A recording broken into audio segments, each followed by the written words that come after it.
আসসালামু আলাইকুম। আন্তর্জাতিক সর্বশেষ আপডেট সংবাদে আপনাকে স্বাগতম। শুরুতেই জানিয়ে দেব সংবাদ শিরোনাম। এবার ইসরায়েলের সব জ্বালানি স্থাপনা একসঙ্গে ধ্বংসের হুঁশিয়ারি দিল আইআরজিসি। জানিয়ে দেব এবার ইসরায়েলের অনুরোধ নাকচ করে দিল জাতিসংঘ। অন্যদিকে জানিয়ে দেব বুর্কিনা ফাসোতে ভয়াবহ হামলা চালিয়ে ৬০০ জনকে গুলি করে গণহত্যা। সর্বশেষ জানিয়ে দেব ইরান ইসরায়েল সংঘাত থেকে দূরে থাকুন আহ্বান জানিয়েছে জাতিসংঘ। এতক্ষণ শুনছিলেন সংবাদ শিরোনাম, এবারে বিস্তারিত। ইসরায়েলের সব জ্বালানি স্থাপনা একসঙ্গে ধ্বংসের হুঁশিয়ারি দিল আইআরজিসি। ইরানে নতুন করে যে কোনো ধরনের আগ্রাসন চালানোর চেষ্টা করলে ইসরায়েলের সব জ্বালানি স্থাপনা একসঙ্গে ধ্বংস করা হবে বলে হুঁশিয়ারি করছে দেশটির ইসলামিক বিপ্লবী গার্ড বাহিনী আইআরজিসি।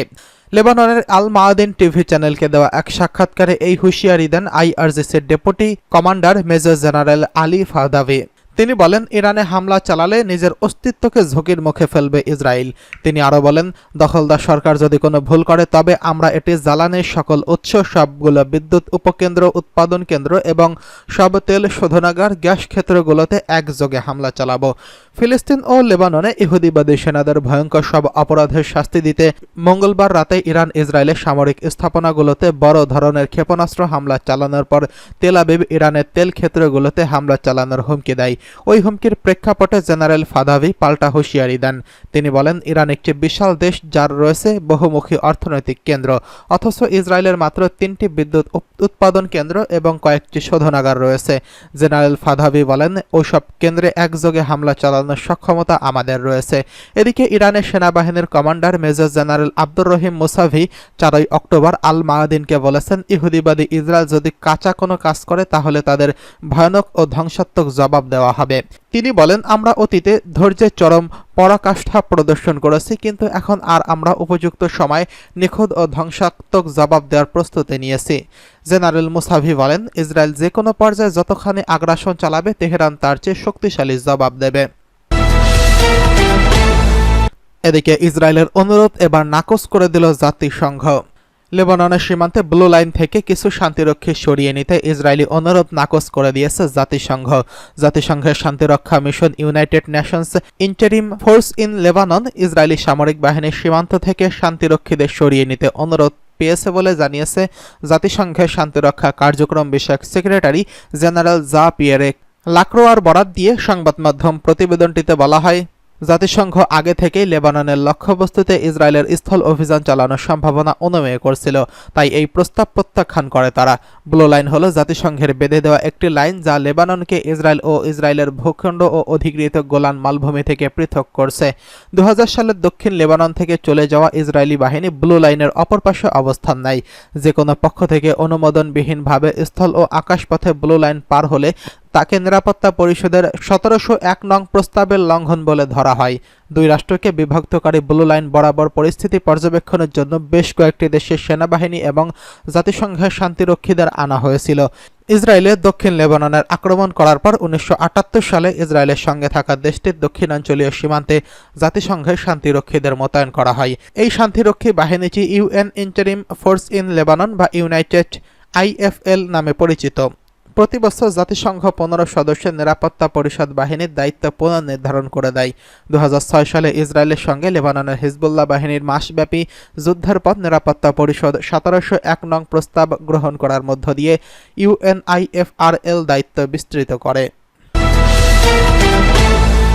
এদিকে বুর্কিনা ফাসোতে ভয়াবহ হামলা চালিয়ে ৬০০ জনকে গুলি করে হত্যা। বিগত কয়েক দশকের মধ্যে ভয়াবহ হামলার মুখোমুখি হয়েছে পশ্চিম আফ্রিকার দেশ বুর্কিনা ফাসো। দেশে কয়েক ঘন্টার মধ্যে গুলি চালিয়ে ৬০০ জনকে হত্যা করেছে আল কায়েদা সংশ্লিষ্ট জঙ্গি গোষ্ঠী জামাত নুসরাত আল ইসলাম ওয়াল মুসলিম। নিহতদের সবাই বেসামরিক নাগরিক, তাদের বেশিরভাগই রয়েছে নারী ও শিশু।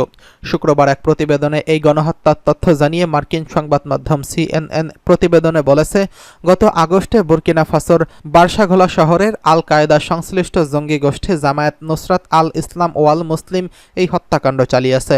সন্ত্রাসী আক্রমণ থেকে বাঁচতে প্রতিরক্ষামূলক পরিখা খনন করছিলেন বার্সালাঘোর বাসিন্দারা। সন্ত্রাসীরা মোটরসাইকেলে করে গ্রামটিতে প্রবেশ করে হামলা চালায়। এরপর কয়েক ঘন্টার মধ্যে প্রায় 600 জনকে হত্যা করেন। নিহতদের সবাই নারী ও শিশু। বুর্কিনা ফাসোতে ইতিহাসের অন্যতম জঘন্য বড় হত্যাকাণ্ড এটি। CNN-এর তদন্তে উঠে এসেছে, আল কায়েদা সংশ্লিষ্ট এই জঙ্গি গোষ্ঠী 2015 সালে মালি থেকে বুর্কিনা ফাসোতে ছড়িয়ে পড়ে। এরপর থেকেই দেশটিতে তারা ত্রাসের রাজত্ব কায়েম করে চলছে। ফ্রান্স সরকার মূল্যায়নের ভিত্তিতে CNN জানাচ্ছে, JNIM এর হামলায় নিহতের সংখ্যা প্রায় 600 জন, যাদের সবাই বেসামরিক নাগরিক এবং বেশিরভাগই রয়েছে নারী ও শিশু। তবে জাতিসংঘের অনুমান অনুযায়ী জাতিসংঘের গোষ্ঠীর হামলা নিহতের সংখ্যা 200 জন। এই বিষয়ে JNIM এর দাবি করছে যে তারা দেশটিতে সেনাবাহিনীর সঙ্গে যুক্ত গোষ্ঠীর বিভিন্ন গোষ্ঠীর 300 জন সদস্যকে হত্যা করেছেন। নিহতদের কেউই বেসামরিক নয়। এই হত্যাকাণ্ড থেকে বেঁচে যাওয়া ব্যক্তিরা জানান, সেনাবাহিনীর নির্দেশ অনুযায়ী বার্সালাঘোর শহরের চারপাশের একটি বিশাল পরিখা খনন করছিলেন তারা।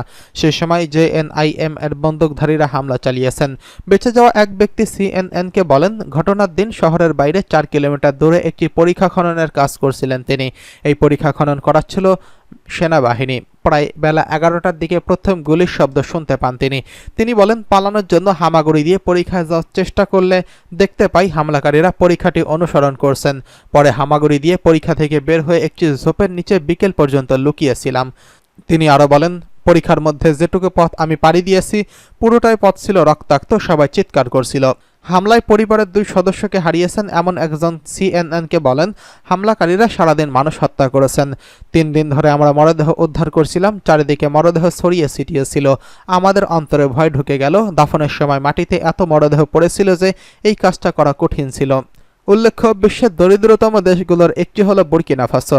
2015 সাল থেকে সালেহ অঞ্চলের এই দেশটিতে সংঘাত শুরু হওয়ার পর থেকে 20,000-এরও বেশি মানুষ নিহত হয়েছেন আর বাস্তুচ্যুত হয়েছেন 20 লাখেরও বেশি মানুষ। ইরান ইসরায়েল সংঘাত থেকে দূরে থাকুন আহ্বান জানিয়েছে জাতিসংঘ। ইরান ইসরায়েলি সংঘাতে পশ্চিমাদের না জড়াতে হুঁশিয়ারি দিয়েছে তেহরান। ইরানের রাষ্ট্রদূত এবং জাতিসংঘের স্থায়ী প্রতিনিধি আমির সৈয়দ ইরাভানি এই হুঁশিয়ারি দিয়েছেন। তিনি বলেন, যদি কোনো দেশ ইরানে হামলা চালাতে ইসরায়েলকে সহায়তা করে তাহলে তেহরান ওই দেশকে ইসরায়েলের সহযোগী হিসেবে বিবেচনা করবে। ইরানের সংবাদ মাধ্যম মেহের নিউজ এই খবর জানিয়েছেন। গত মঙ্গলবার 1 অক্টোবর রাতে ইসরায়েলের ভূখণ্ডে প্রায় 200টি ব্যালিস্টিক ক্ষেপণাস্ত্র হামলা চালায় ইরান। এতে মধ্যপ্রাচ্যের পরিস্থিতি উত্তেজনা বেড়েছে। চলমান সংঘাতে যুক্তরাষ্ট্র সহ কয়েকটি পশ্চিমা দেশ ইসরায়েলের পক্ষে জোরালো সমর্থন দিচ্ছে। এমন আবহে ইরানে হামলা চালাতে পশ্চিমাদের সম্পৃক্ততার বিরুদ্ধে সতর্ক করল তেহরান। আমির সৈয়দ ইরাভানি মার্কিন সংবাদ মাধ্যমের এক প্রশ্নের জবাবে বলেন, আমাদের প্রতিক্রিয়া আগ্রাসনের বিরুদ্ধে। যদি কোনো দেশ ইসরায়েলি আগ্রাসনকে সাহায্য করে সেই দেশটি অপরাধের সাথে জড়িত এবং বৈধ লক্ষ্যবস্তু হিসেবে বিবেচিত হবে। তিনি বলেন, আমাদের পরামর্শ হলো তারা যেন ইসরায়েলি সরকার এবং ইরানের মধ্যে সংঘর্ষে না জড়ায় এবং যুদ্ধ থেকে দূরে থাকে।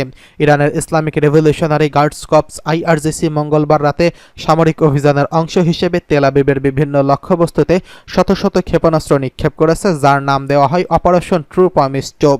IRGC বলছে তারা হামাসের রাজনৈতিক ব্যুরোর প্রধান ইসমাইল হানিয়া, হিজবুল্লাহর প্রধান হাসান নাসরুল্লাহ এবং IRGC জেনারেল আব্বাস নিরফরশনকে হত্যার বদলা হিসেবে ইসরায়েলে হামলা চালিয়েছে।